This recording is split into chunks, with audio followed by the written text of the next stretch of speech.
It's looking like time might be up for TikTok. The federal government has confirmed the ban on social media app TikTok on government devices. Concerns that user data could be accessed by and that content could be influenced by the Chinese Communist Party. TikTok is not having a good time right now. It's being banned on government-issued devices around the world, including the US, the UK, Canada, and now Australia.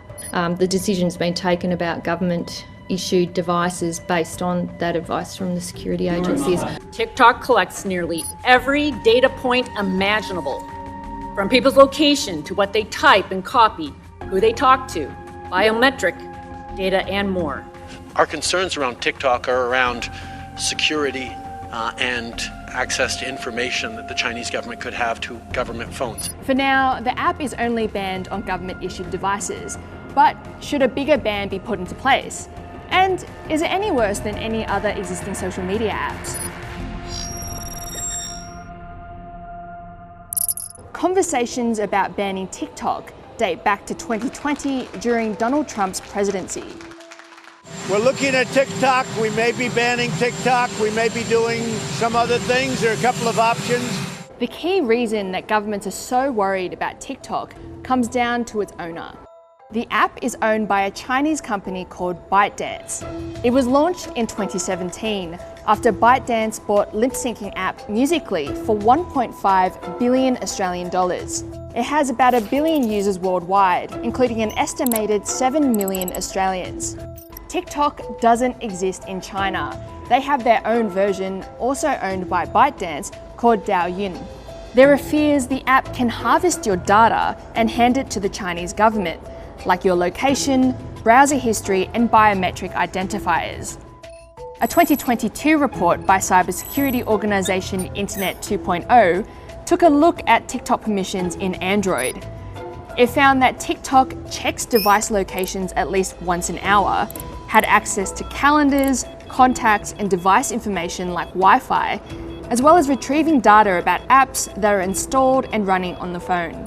It also had access to the clipboard. This is usually the last thing you copied. This could be problematic because a lot of password managers use your clipboard. The report concluded the application can and will run successfully without any of this data being gathered. This leads us to believe that the only reason this information has been gathered is for data harvesting. It's important to note that this was looking at Android permissions. On iPhone devices, they have something called a justification system, where people who run apps have to justify why they need this information. The authors said the mechanism in Apple limits a culture of grab what you can in data harvesting. Another reason why governments are so worried about TikTok is because of the Chinese national security laws.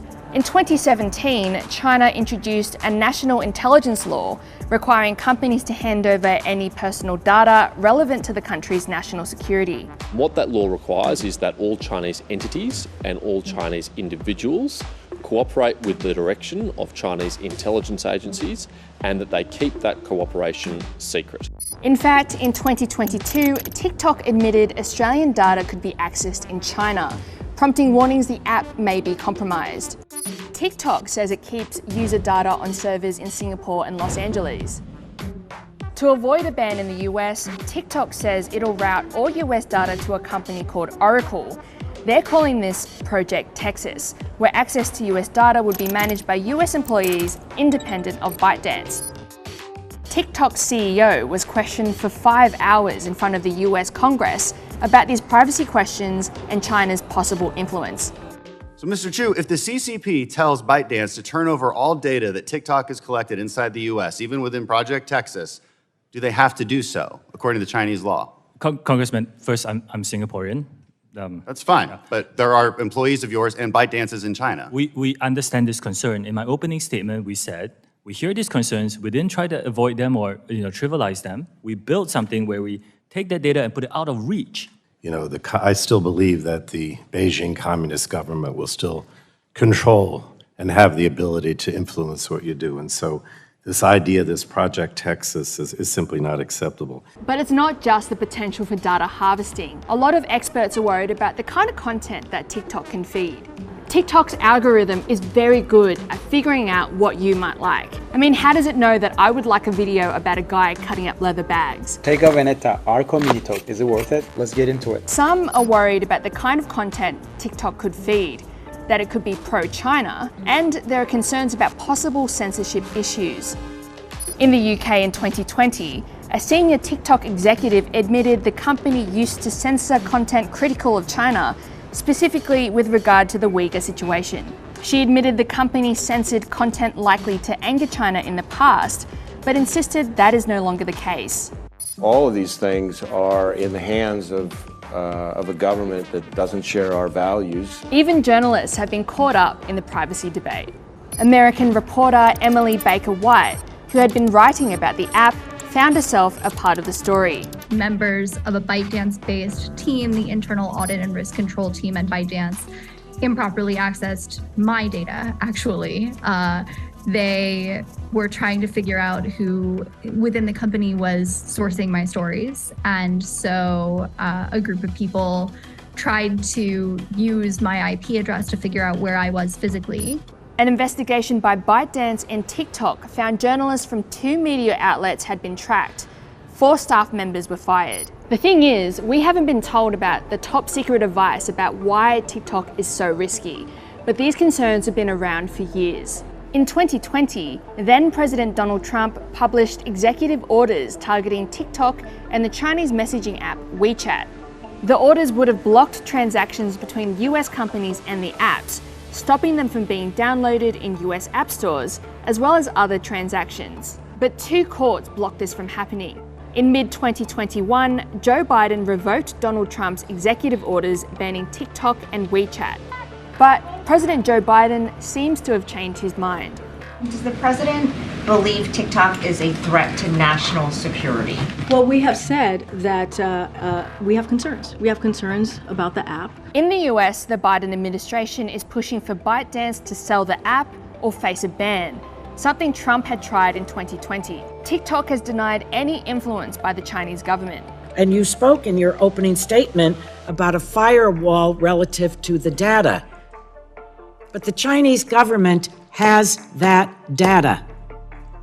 How can you promise that that will move into the United States of America and be protected here? Congresswoman, I have seen no evidence that the Chinese government has access to that data. They have never asked us. We have not provided. But you know what? I've asked that question. I find that actually preposterous. The list of countries that have banned TikTok and government devices is growing. Canada, the US, and the EU have made the move to ban the app on government devices, as well as Taiwan. India is one of the few places in the world with a total ban on TikTok, after growing tensions with China in 2020 at the Himalayan border over privacy and security concerns.